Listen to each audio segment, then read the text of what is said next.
Dr Russell Norman. Thank you, Mr Chair. I rise to speak on the New Zealand Tourism Board because I wish to discuss some of the challenges and headwinds that Tourism New Zealand and the New Zealand tourism industry faces as a result of this government. As we know, the tourism industry is built on the 100% pure brand, the founding asset of the New Zealand tourism industry. And of course, Tourism New Zealand, as an attempt to support that industry, is the natural environment of New Zealand. In particular, it is the clean rivers of New Zealand. And that natural environment is under attack by this government. Time after time, this government has attacked the founding asset of the New Zealand tourism industry, an industry built on 100% pure.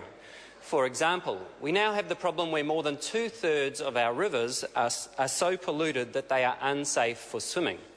This is a major challenge to the New Zealand tourism industry, an industry worth at least $6 billion in exports every year.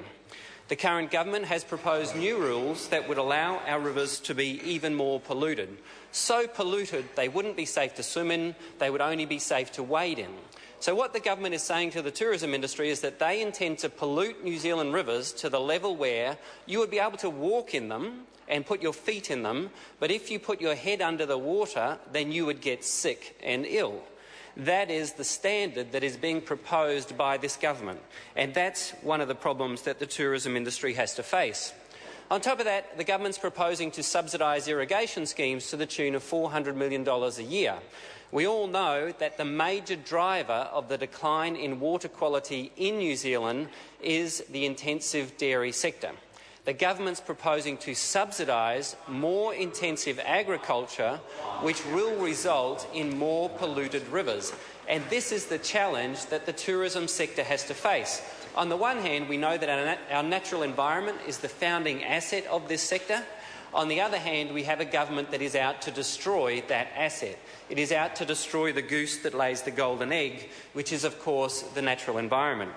Let's talk about the Environment Canterbury region. Environment Canterbury, the elected councillors were removed there by this government because they tried to protect rivers and lakes.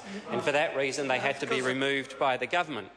We know the water is so polluted now in Canterbury that the Medical Officer of Health has issued warnings that if you drink the water from your home bore, then it could kill your babies, a thing called blue baby syndrome. The water now in the groundwater of Canterbury is so polluted the Medical Officer of Health has issued warnings that people should not give that water to their children in baby bottles. We now have the situation where water is that polluted. This is a major threat to one of New Zealand's most important export sectors.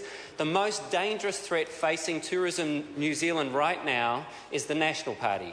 The National Party's constant attacks on the natural environment will destroy the long-term future of our tourism industry. Think about the fact that a recent Environment Canterbury report has identified that people with their own wells are at increased risk of Campylobacter, Salmonella, Cryptosporidium and gastroenteritis in areas of dairy and major irrigation schemes. So the government is subsidising the very schemes that are destroying water quality and rivers and lakes across our country, in the process fundamentally undermining and destroying the natural asset on which the entire tourism export sector relies. One of New Zealand's most important export industries, international tourism, under attack by this government as it consistently and constantly attacks rivers and lakes across the country and subsidises their pollution. If we don't change direction, we won't just have 2/3 of our rivers so polluted that they're unsafe for swimming, we'll have all of them. The government's proposed a new water quality standard which would mean that our rivers could be more polluted than the Yangtze River in China in terms of its nitrate pollution. That is the standard that the government has recently issued in terms of water quality.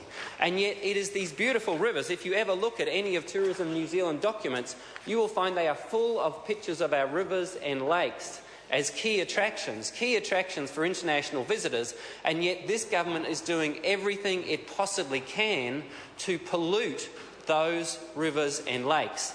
And right across the country, our rivers and lakes are highly polluted. Some of them are so dangerous that if you swim in them, you will get sick. They had to close Lake Kotowhenua because if you fell into the river, you could get into the lake, you could get river damage. Time after time after time, our rivers and lakes are under attack from this government. All right. The question is that the report of the Commerce Committee on the 2012-13 financial review of the New Zealand Tourism Board be noted. Those of that opinion will please say aye. To the contrary, no. The ayes have it. I understand that the next entity members wish to debate is the Reserve Bank of New Zealand. The question is that the report of the Finance and Expenditure